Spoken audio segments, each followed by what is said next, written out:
I stepped to the little wood podium in front of the circle of chairs. I'd always hated public speaking from my early days in speech class while in junior high. My knees were shaking, and I was afraid my voice would break. Looking at the 12.5 men seated, I took a deep breath to settle myself and began. "Hello, my name is Gary," I said as an introduction. With a slight pause to take a breath, I continued, "And I am a cold." I waited at least 20 seconds while I watched my audience for their reaction.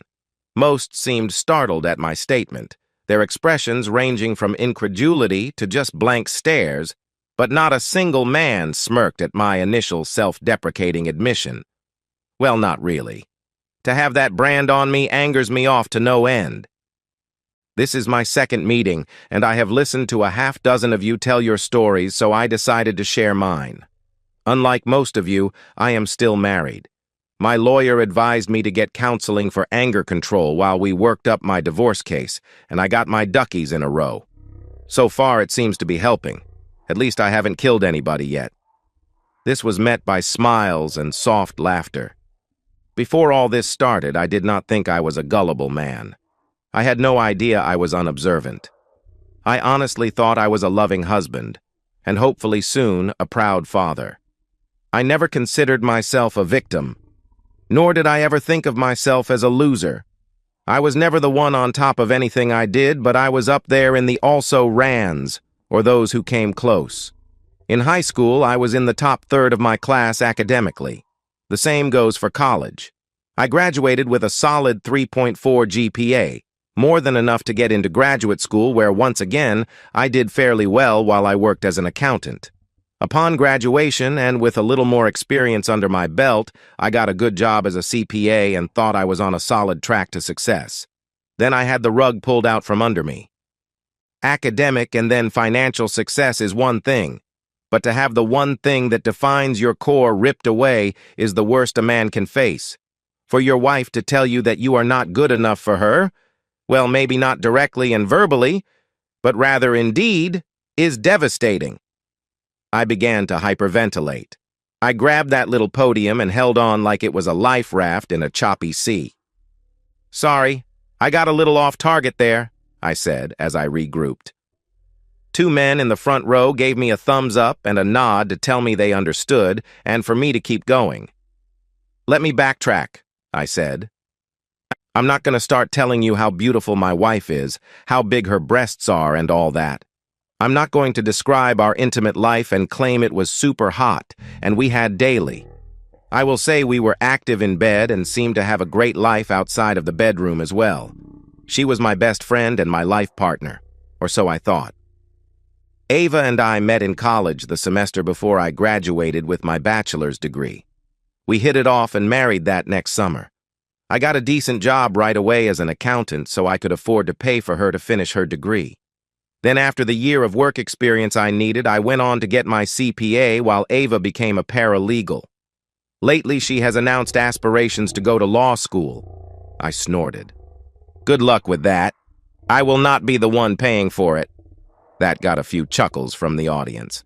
With 2 sets of college loans, we held off having kids or even buying a house until we both felt comfortable we could afford the expense.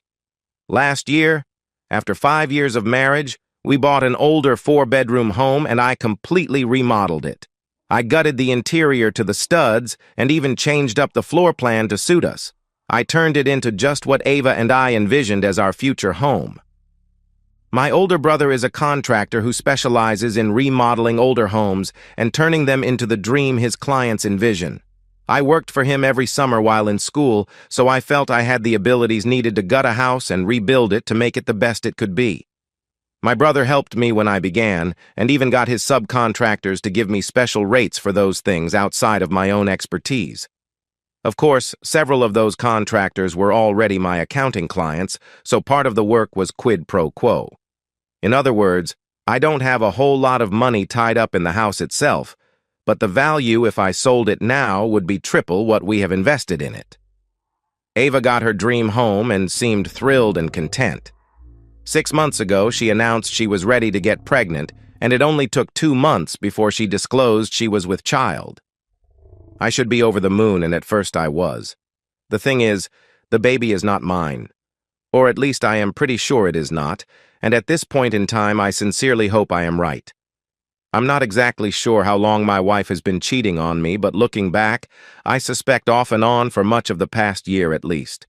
She had ample time to stray while I busted my hump working as an accountant and renovating our future home evenings and weekends. Now I'm sure many of you wonder how I found out about Ava's activities. I got several nods. Nothing like some of you guys. No late nights, quick showers when the woman came home, guys' underwear under the bed or anything like that. It started with a simple phone call. I overheard her talking to someone on the phone while she was in the bedroom and thought she was alone. She and whoever were talking about what to pack for an upcoming business trip. Hearing Ava's side, I surmised she was talking to a woman. What caught my attention was when Ava said something about how the woman should bring her big strap on and how she might not be able to take a really rough for too much longer. She said something like, "Yeah, I know you told me I can get messed hard until just weeks before I deliver, but this is my first kid. I have not popped out 2 already like you have, and I'm not sure how much longer I can take your toy in my body with Doug's involvement at the same time." Now I know Doug is her boss's first name. She continued and laughed. "Oh, hell no. No way am I gonna let you use that big toy on my back. It stretches me enough as it is. I have to do extra Kegels so Gary doesn't wonder why I am loose when I come home after you finish using it on me. And when I am away a week and take that thing every night, I know I am stretched out. I had to pull out my toy and put on a show for him last time so he didn't get suspicious. He thought I was just getting warmed up for him. Of course, I am doing Kegels daily to keep tight. Doug is barely as big as Gary, so no worry there, but that toy is huge. Of course, I love it. Damn, girl, you know that. But this baby bump is really starting to show. I'm gonna have to start buying prego clothes soon. Nope, I still haven't got myself tested. I'm a little nervous that it might be Doug's kid.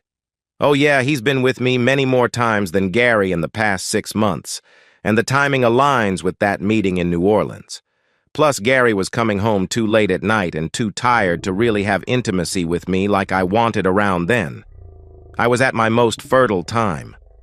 I'd just tell him to lay back and enjoy. He's never caught on. I saw a series of grins around the room. Okay, I know some of you are thinking I am making this up. I could not possibly remember a conversation with that much detail, especially if I was upset. Well, I've listened to that conversation dozens of times in the past few weeks. I recorded it on my cell phone, I said. I saw a few nods and expressions change from obvious skepticism to acceptance. I called a security guy my brother uses for help. He installed a couple of cameras and recording devices, plus provided a few I could put in her purse and briefcase. I caught her in my bed a few times while I was at work and had some interesting audio conversations. She is being intimate with both her boss and the secretary, often at the same time. The secretary is married with a couple of kids. From what I gather, they do when they can, and the boss often does one or the other women at work. Sometimes the women play. You gotta wonder how they get any work done from the sound of it. I want to bring up one thing the doctor asked me. He asked me to try to get into Ava's head so I could understand her motivation to step outside of our marriage for intimacy. Perhaps she was frustrated with our long hours apart, and she needed some physical and emotional contact to make up for it. Well, I'll tell you all the same thing I told him. I don't care. She cheated. Simple as that. If she was feeling lonely or excited, she could easily have said something, asked for a little more us time, but she didn't. She decided to go off and cheat. The reason is moot. Okay, that's about all I have. Thank you for letting me vent. I am in the process now of divorcing the cheating woman. She left this morning for another out-of-town meeting with some corporate client.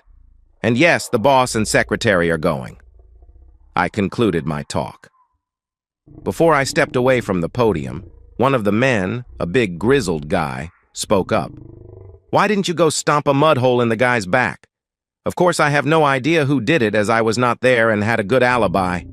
But the guy who was messing with my ex got his jaw broken and his nuts stomped flat. Nobody saw a thing. Random attack according to the cops. There was laughter all around. I told them I had not even confronted the soon-to-be ex-wife yet. I was still in the process of making plans. I got some incredulous looks. The main reason I am even here at these meetings is to keep a lid on my rage. Oh, I can tell you I have imagined using a baseball bat or even putting a few bullets in Dougie's back, but I am not about to risk jail. And that macho crap of standing up and fighting for my woman like a man is just that crap. She is not my woman if she doesn't want to act like it. Another guy asked if after hearing the conversation I started paying attention to see if my wife's vagina was stretched any from her girlfriend's toy. I haven't touched her since the night I overheard that conversation. I got COVID. I tested positive that very night and have slept in the guest room quarantining since. Matter of fact, I might have the record for testing positive. 3 weeks. Actually, I looked it up online, and that says in some cases I could be positive for a month, and with the pregnancy, it is just safer for me to sleep in another room. I grinned. I got some smiles and thumbs up. I stepped away from the podium. The group moderator, the therapist, stepped forward and thanked me for being honest and sharing. He asked me to continue to come to the open meetings as well as our private counseling sessions. I told him I would consider it. I might need to blow off more steam later, but for now, the lion was kept in its cage. I had only gone to him at my attorney's insistence. My lawyer said I was on the edge of losing it and needed a relief valve. Just making plans to divorce Ava was not enough to temper my anger. Unlike at an Alcoholics Anonymous meeting, these meetings ended with everybody having a drink. We all adjourned to the bar down the block. "So you haven't even told the wife you know she is cheating?" one guy asked incredulously. I shook my head. Damn, I blew up, slapped my wife down, and then chased the jerk out the door. Of coup, as she told me she was going out on a date with the guy when he walked in the door to pick her up.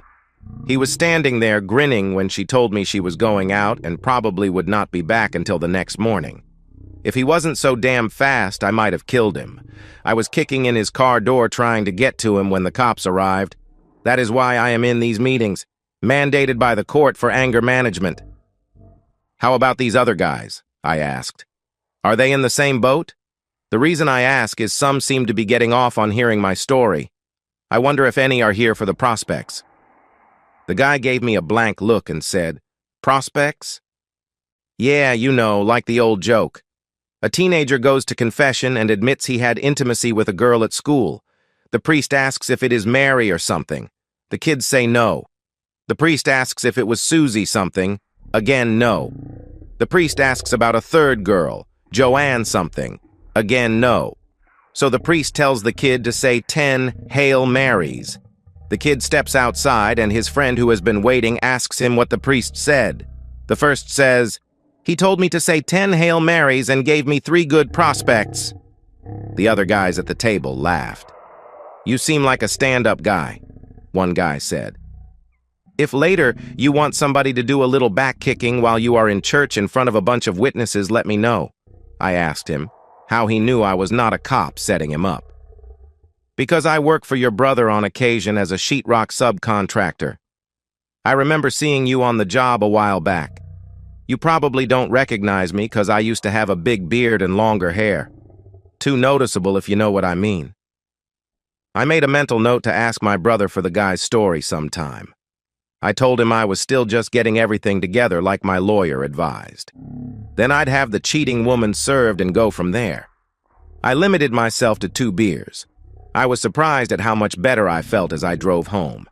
Maybe there really was something to that letting people, even total strangers, know your troubles crap.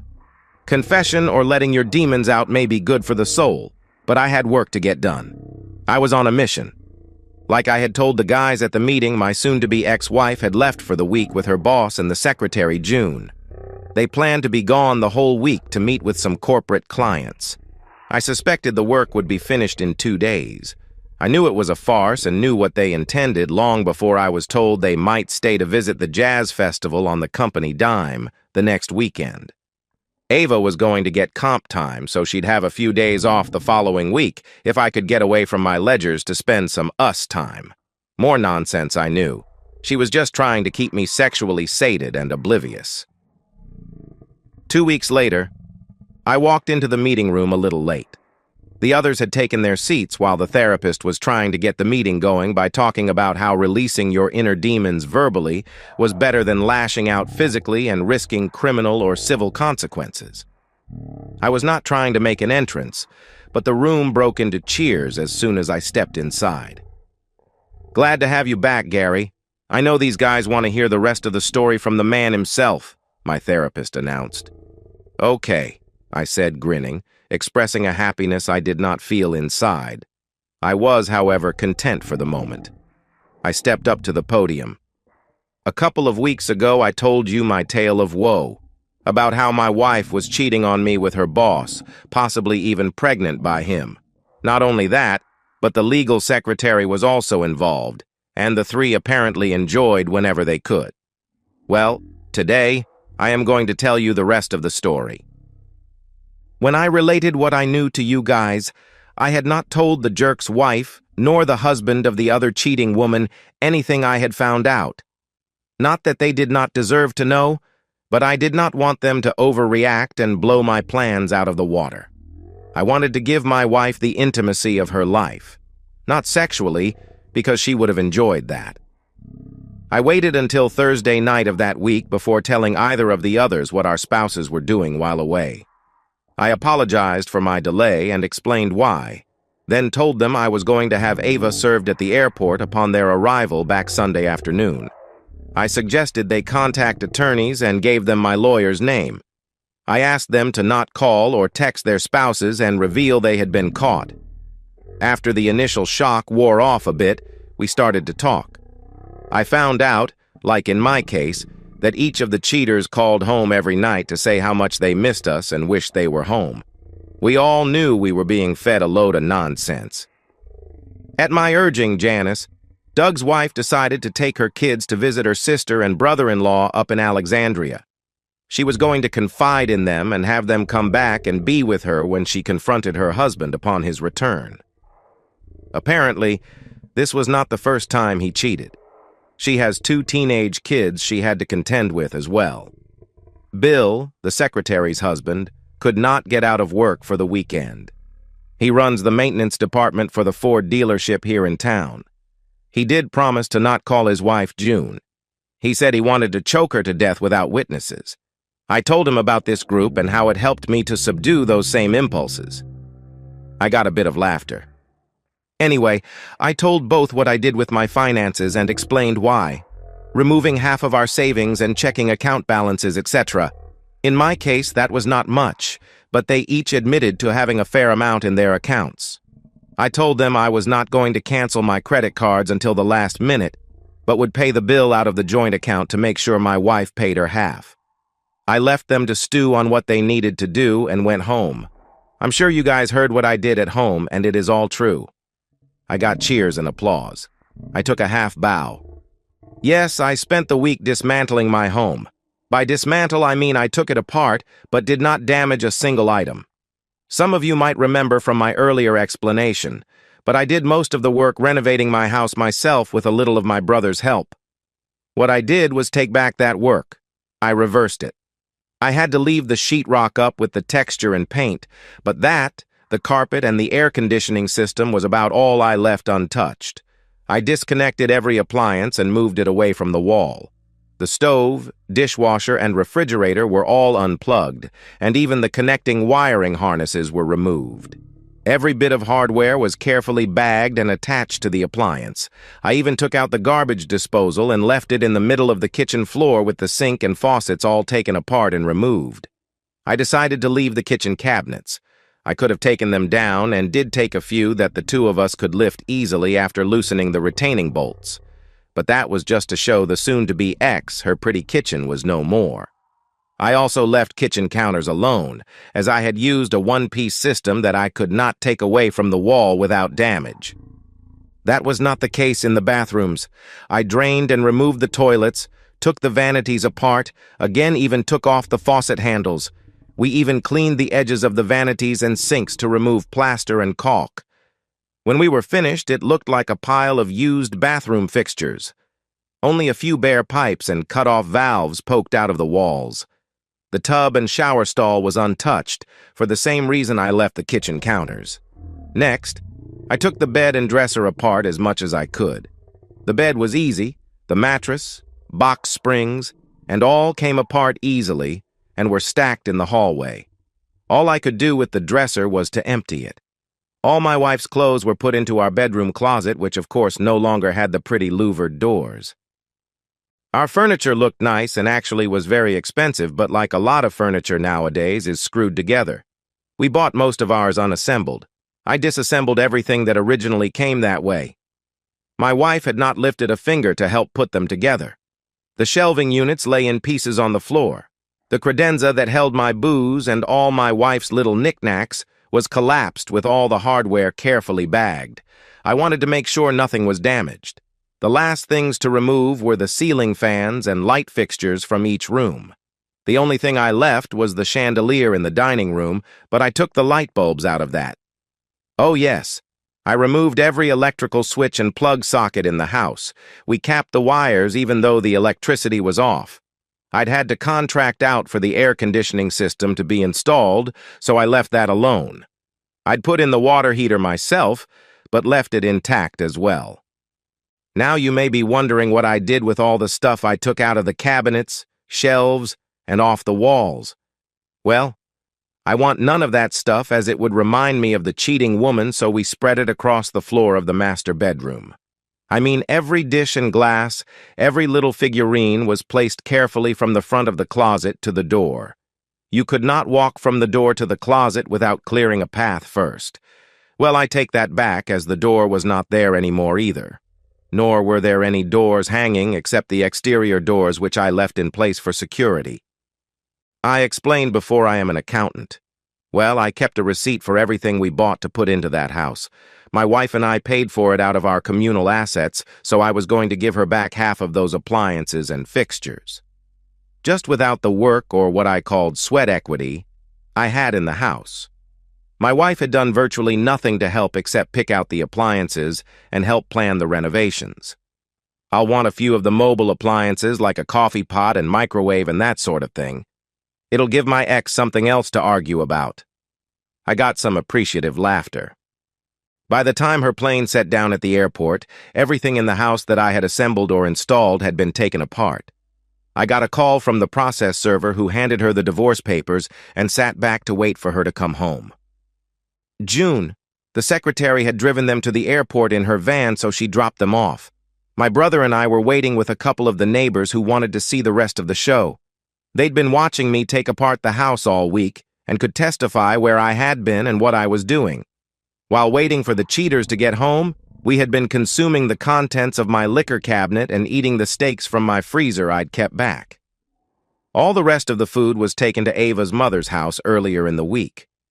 I told her my freezer had gone out, but that did not explain all the canned goods and condiments I dropped off. The poor woman was too confused to ask what was going on. I knew she'd find out before long. June stuck around only long enough to let Ava and Doug out of the van. I wondered why Doug even came home with her. I walked around the front, leaving the others to watch from the side of the house, as Ava clambered out of the van followed by Doug, her lover. Both were fit to be tied. Well, she was yelling, waving the envelope she had been given. He was angry, demanding to know what kind of lies I might have told his wife and saying he was going to bury me legally for casting aspersions on his character. I had filed for divorce on the basis of adultery and named him as one of the parties. As you all know, the courts do not really care about the reason for a divorce, but my claiming adultery put a new light on the problem, or rather added a bit of embarrassment because it would be part of the public record. At about that same time, Doug's wife arrived with her sister. I knew Ava's time of arrival as I had been tracking her cell phone, so I'd given Janice a call they were on their way. Janice had already phoned me to tell me part of what she found when she returned home after her weekend away from home. She asked if I had been to her home that weekend. I told her truthfully, that I had been working hard at my own house and barely went anywhere else except to my brother's to sleep at night. Apparently, she could not park in her garage when she got home. The whole driveway was filled with car parts. Not just any car parts, but the pieces that had been her husband's beloved '65 Ford Mustang.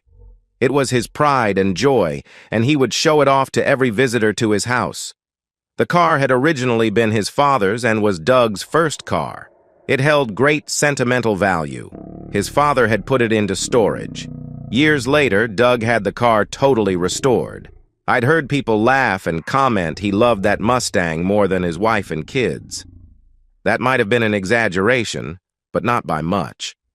Of course, Doug was a little upset to see his wife drive up, and he immediately began with a lame comment that whatever she might have heard was a total lie. She did not tell him what was awaiting him at home. All of us stood outside while my wife took her suitcase inside. Then came the scream from inside the house. Ava came to the door screaming, "What the hell did you do to my house?" I knew she did not have time to really check it out. All she saw was the stuff piled in the living room. I'm surprised she did not notice the blinds and drapes were missing before she even got inside. I guess she was a little off her game from being served at the airport. Every window was uncovered since one of the first things I had done was remove the blinds, dismantle them, and fold the drapes. Hey, when I turned off the electricity, the only light we had was from outside during the day or the lights from the generator we used. I stepped inside, followed by my brother and the rest of the entourage. I calmly informed my soon-to-be ex what I had done. I was preparing the house to split our assets 50-50. She demanded to know where her stuff was. I waved my hand around the floor and then told her if she was referring to her clothes and personal items, they were all safe and sound in the bedroom closet. When she went to look, she was not happy. I had never heard her issue such a shrill scream in all the years we had known each other. Somebody had called the police, and they showed up to listen to my wife scream and yell about how I demolished her home. I carefully explained what was going on to the first cop on the scene. He immediately called for his supervisor. I do not know exactly what he said, but within a minute at least, 3 more units showed up. I'd called my attorney when I knew Ava was on her way home, and he finally showed up. He apologized, saying he thought he better change clothes before he arrived. Ava began to rant about where she would go for the night and demanded I be arrested. My lawyer nixed that last idea, telling the police I had done nothing illegal. No crime had been committed, and this was a matter for civil court. Doug demanded his wife take him home, but Janice refused, and then she frowned at him and asked why he never looked at his phone. She had texted him a few hours before. He still did not look, thinking whatever she sent him had to do with his alleged cheating. Now this is conjecture on my part. What he told his wife was he was busy after Ava was served at the airport, and he would clear up any misconceptions about the business trips. At this point, I was trying to monitor 3 or 4 conversations at once. I did answer Ava when she asked what I had done with her car. She and Doug decided that she would drive him where he needed to go since his wife told him he could walk, as she was not about to let his cheating back get into her car. I told Ava very truthfully her car was exactly where she left it, in the garage. She stormed back inside the house. Not 2 minutes later, she stomped back outside and complained the garage door would not open. I told her I was not surprised as the electricity was off, plus I had dismantled the garage door opener. She loudly demanded to know how she was supposed to get her car out. Doug heard her and told her to just pull the emergency release to open the door. She had no idea what that was, so he went inside with her. They came back out, and he demanded to know where the handle for the release was. I shrugged and told him it was around somewhere, carefully marked like every other item I had taken apart. The police were taking notes the whole time, asking for statements from one and all. Then Janice dropped her bombshell that she had not called the police yet, but she had an issue at her home. She showed her cell phone to the police lieutenant who seemed to be in charge. I watched his face change to total incredulity. He looked at me. I told him Janice had shown me the photos, but I had been here at my own home all weekend and had multiple witnesses. Unable to get her car out, and with Janice refusing to take Doug home, they called June back. She arrived disheveled, having been crying. Her husband had met her outside their house with all her clothes stuffed into plastic garbage bags. He'd helped her load the bags into her van and told her to leave and not return until she saw her lawyer. He had told me his plans the day before. So now Ava and Doug put their suitcases into June's van. Janice told him once again he ought to look at his phone. He finally did, and then let out with a scream that almost matched those of Ava's. He yelled for June to get him home, fast. I'd given Janice a suggestion when she first called me to tell me what she found, and she had already acted on it. Her brother-in-law had stayed at her home. The cops were finished with what they could do at my house. We'd all given our statements, so my brother and I followed the rest to Doug's home. A television news van was already parked in front of his house. The reporter was interviewing Brett, the brother-in-law, about what the family found when they brought Janice home from her weekend away. Later, I found out the cameraman had already taken a full video of the area. The story Brett told was that they could not pull all the way around the house to park in the garage, as the garage doors and most of the drive were blocked with car parts. The garage was around the end of the house, and the area was totally obscured from street view. Nobody stopped me from following them up to the house. The scene was great. Most of you men have put together model cars when you were kids, I am sure. Well, what I saw looked just like what you see when you open a model box, with the exception of the plastic bars holding the little parts. In the center of the drive was a car chassis. To each side laid the doors. Behind the car on the drive was the trunk, and in front, the car hood. I was a little surprised the fenders had not been removed as well, nor had the windshield. Virtually every other piece was, though. The engine sat in front of the chassis. The radiator, fan, water pump, starter, generator, carburetor, and all the major parts had been removed. All the belts and hoses are placed neatly in rows to one side. The transmission and the whole drivetrain were sitting behind the car. The wheels were removed along with the brake assemblies. Even the seats were removed and sitting off to one side. I'm telling you, it was impressive. I'd never seen a car totally or almost totally taken apart. Everything was laid out very neatly. Not that any of that mattered. Doug lost it.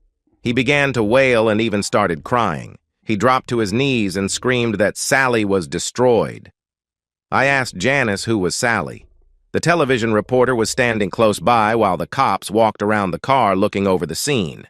I can tell you I fell over laughing when Janice explained Doug named his car Sally. Mustang Sally, like the song. I know you all heard about that part.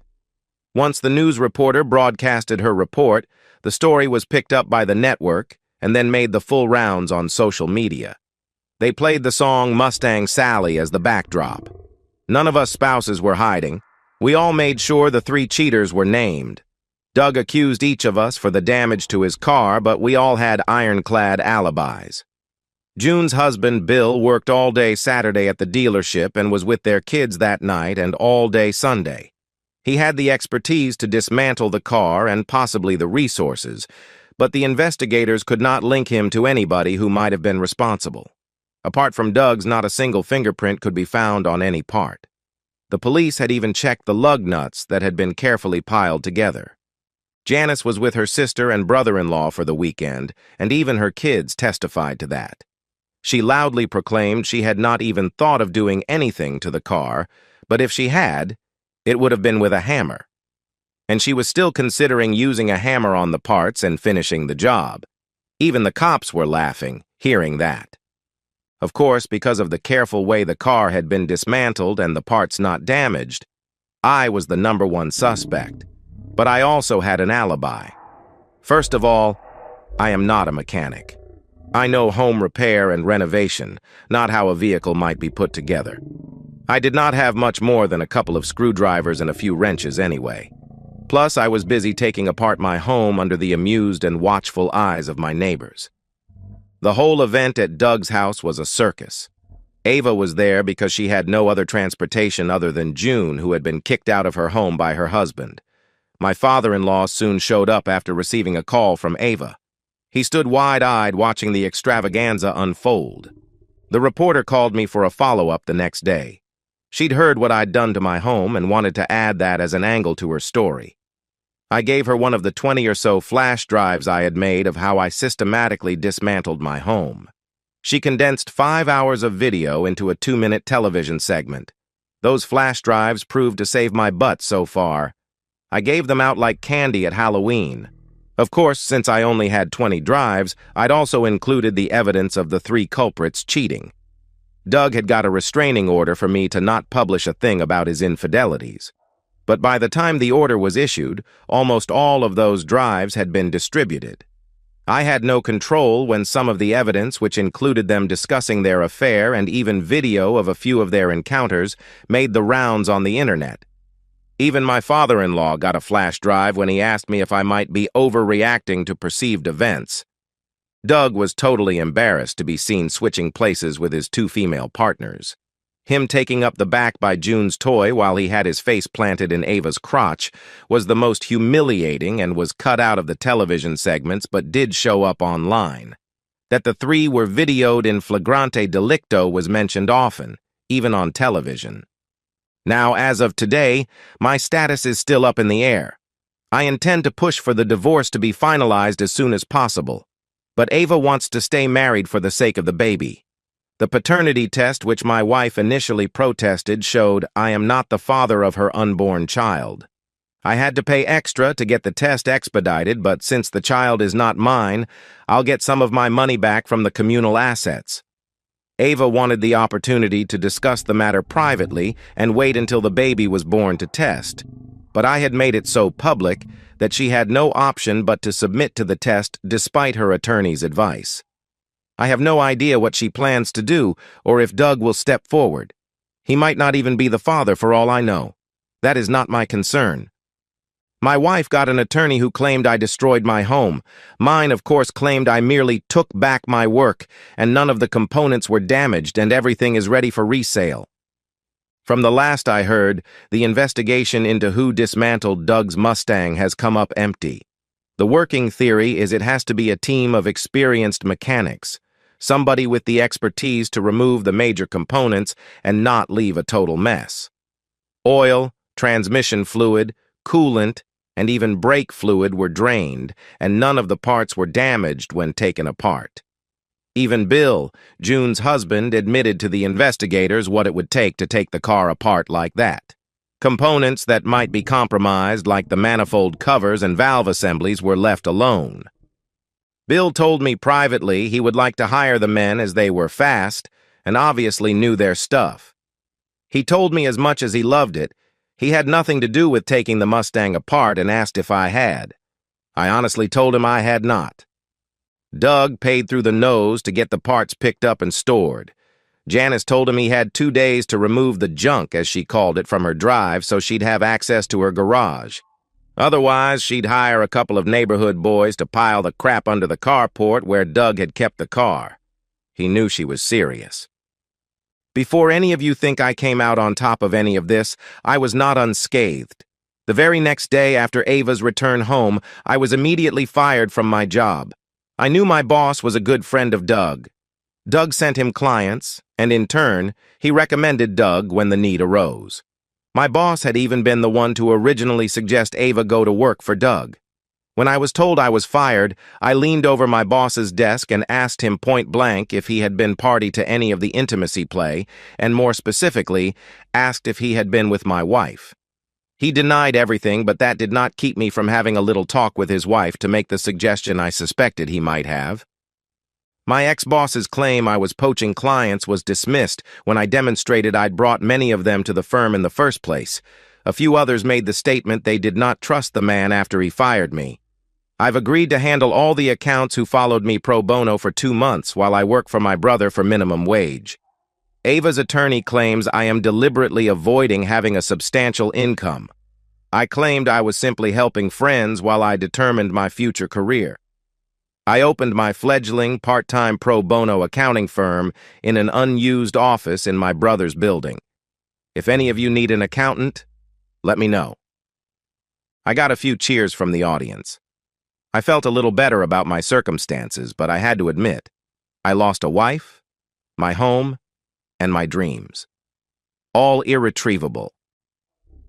3 weeks later, once again, I walked into the anger management support group. I stepped to the podium. I see many of the same faces here. I guess you are here for the same reason I am. It is hard to get control of your emotions. Well, let me rephrase. That it is hard to keep them under control all the time. As Mai and I am sure your therapists say, there is a fine line between depression and anger. I talk to both therapists now. To be honest, it was not my choice. I know some of you had to come here because the court mandated it. I am here because my sister-in-law demanded it. We were all sitting at the dinner table, and my 8-year-old nephew asked loudly, "Uncle Gary, are you angry all the time because Aunt Ava was so unpleasant?" When asked where he heard that, my nephew pointed at me and said he heard me talking to his dad. My sister-in-law looked at me to fix the situation, so I said very carefully that it was really not polite to use that word, but yes, I was very upset with Aunt Ava. Then I hit the trifecta of keywords when he said, "Okay, I won't say that again. I like her. It's too bad she acts this way."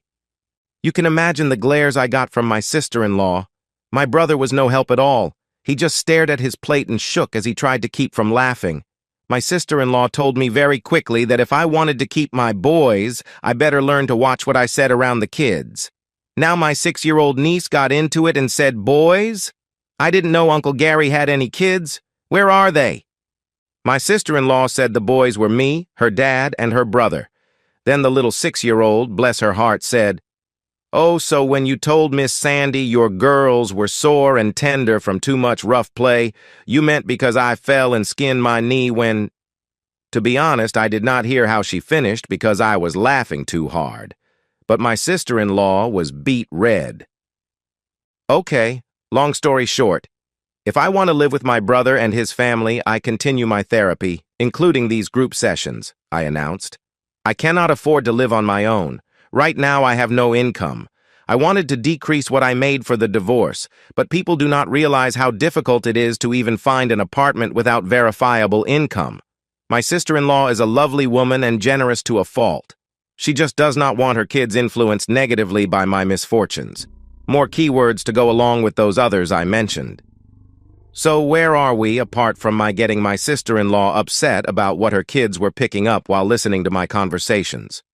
Over the last 3 weeks, I have done the minimum as regards making an income. I had only made marginally more than Ava had before I was fired. I personally felt she was paid so much because she was providing her boss with extra services. Of course, my lawyer told me to keep my mouth shut about that, as our minuscule difference in income means I wouldn't pay alimony. He told me not to mess that up. Janice kicked Doug out and filed for divorce. His beloved car, Sally, is somewhere in storage. Their divorce, as you might imagine, is already messy. She told me in no uncertain terms she was looking for any way to flay the bastard's meat off his bones. I know she meant that metaphorically, but I hope I am never called to testify if something physical happens to the man. Doug is having some major troubles at work. Most of his work is with the corporate clients. Somebody has put the bug out that possibly some of his negotiations may have been sweetened by sexual favors from Ava and June. All three adamantly deny that, of course, but apparently some clients are taking the possibility seriously and are taking business elsewhere. The firm in general has had some problems with other areas as well. They have been handling sexual discrimination and harassment cases. Some of those clients have changed attorneys and filed grievances to the bar, saying the firm cannot handle their own internal affairs when it comes to intimacy in the workplace. I understand Doug's continued presence is more of a liability than an asset, and he is close to being asked to leave. His situation at work has been made worse by the number of people driving past his office playing Mustang Sally by Wilson Pickett at full volume. Couldn't happen to a nicer guy? I hate it for him. Not. While I like the idea he may be out on his ear, Ava's income may take a nosedive. Her income is very high compared to the average salary for paralegals, especially with her short time in the field. Again, there have been aspersions that part of her pay is for her sexual services. The same has been said about the secretary, June. Of the three cheaters, June is the only one who might keep her marriage intact. She is trying her best to reconcile. She told her husband she loved screwing others with her toy. She just liked the power she felt. She claimed she never allowed Doug to have intimacy with her. She also claimed Ava was submissive and would go down on her upon command, and June loved to exercise that power as well. She admitted that while mostly it was one-sided, she did enjoy a little private girl-on-girl action on occasion. She is playing the child custody card as hard as she can. Bill told me he is considering keeping their marriage intact if she'd agreed to a post-nup agreement. She has convinced him the intimacy with clients rumor is false. My marriage, on the other hand, is over. I wouldn't keep her if the baby was mine. All we need to do is split the assets. The judges, and I use that term in the plural since Ava appealed the original decision, declared I was justified in taking back my own sweat equity in my former home. I had not damaged any component but merely uninstalled them and left them ready for reinstallation or sale. I gave Ava possession of everything I had placed in our bedroom, but she had to pay the bill to pack and remove it all immediately, or I would consider it community property. Her father helped her pay and coordinate that. I wanted the stuff out of the house quickly, but refused to lift a finger to help. Ava tried to get me to help so we could talk. I refused to talk to her without my lawyer present. My sister-in-law went to observe and make sure Ava only took the stuff from the bedroom. My soon-to-be ex-father-in-law finally viewed the files I gave him and told me privately he understood my actions, but was still obligated to take care of his daughter. I think Ava moved back into her old room at their house. At our first joint meeting with our attorneys, as part of the separation of assets, I suggested Ava take her half of the household fixtures and appliances. She could pick out what she would want and I'd take something of similar value. She glared at me when I told her I'd give her first choice of toilets. She wanted to buy out my half for face value, saying she would hire a crew to put it all back together. I knew what she and her lawyer were thinking. The whole was worth much more than the sum of the parts. As an accountant, I also knew how much I could afford to offer her and still be below the break-even point. I kept offering more than her as a counter. She could not get the financing anyway. I could not have on my own either, but my brother was backing my play financially. Ava refused to sell to me for any reason. Her attorney eventually demanded everything be sold at public auction and the proceeds split. My attorney argued weakly we would lose too much. He lost that decision, which did not bother him or me. Ava had tried but could not find a buyer offering near as much as I had offered. My brother originally offered to buy the shell of a house for half what my ex and I had invested but was refused. At auction, he finally got it for 70%. The house was in great shape, but few of the investors were willing to outbid my brother. I'm sure several of those investors were interested but knew my brother would never work for them again, and other people in the trades would have followed suit. Ava's lawyer protested his client's lack of compensation briefly, but had to concede the auction was his client's demand, and they had unfortunately refused my much higher offer. So basically, I lost my back, settling my divorce. Unemployed and with only a small percent of my assets left, I am still living in my brother's guest room. To compensate him for my rent, I began work to restore my old house. Everybody knows I was the one who took my home apart, but nobody has any idea of who dismantled Doug's beloved Mustang, let alone begin to provide a bit of proof. Doug even hired his own investigators. All have come up dry. My financials were examined to see if I had paid anyone. I had to provide them access to my cell phone and computer. June's husband Bill did also. No link to anybody who might have done the deed has been found. The whole affair has been fodder on social media after originally appearing as a topic on network television. You can imagine the notoriety I get as the man who took my house apart. I am constantly asked how I really took the Mustang apart and promised they'd never tell. Then I get congratulated for something I did not do. Several of the guys stood and congratulated me on the spot to the laughter of others. I stepped away from the podium. The therapist asked who wanted to go next. All shook their heads. One guy said he'd wait for next time to tell how he grabbed the guy messing with his wife by the balls and marched him naked out of his house and down the street. We all headed for the bar. "Hey, Gary, don't I rate a little discount as a new client?" Paul Frug asked. He was the drywall subcontractor I'd met. "I seem to remember you gave the guys who followed you when you got fired from that other firm 2 months of free accounting." "Hell, I gave you a free setup in my system," I offered with a smile. "That takes some time. Do you think you deserve more?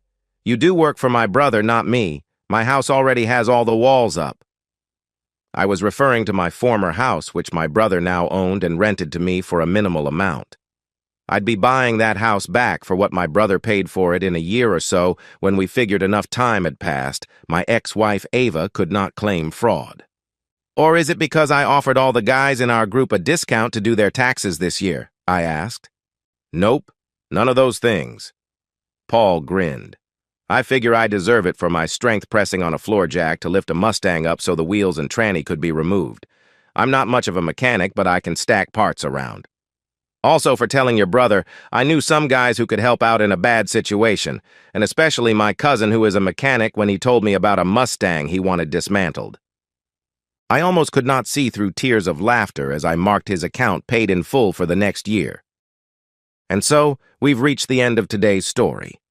Was it what you expected, or did it take a twist you didn't see coming? I'm curious to hear your thoughts. Share them in the comments below, and let's get a conversation going. If this story kept you hooked, make sure to hit that like button. And if you're new here or just haven't subscribed yet, now's the perfect time to join our community. I bring you fresh, captivating stories every day, so click that subscribe button and turn on notifications so you never miss out. Thanks for watching, and I'll see you in the next one.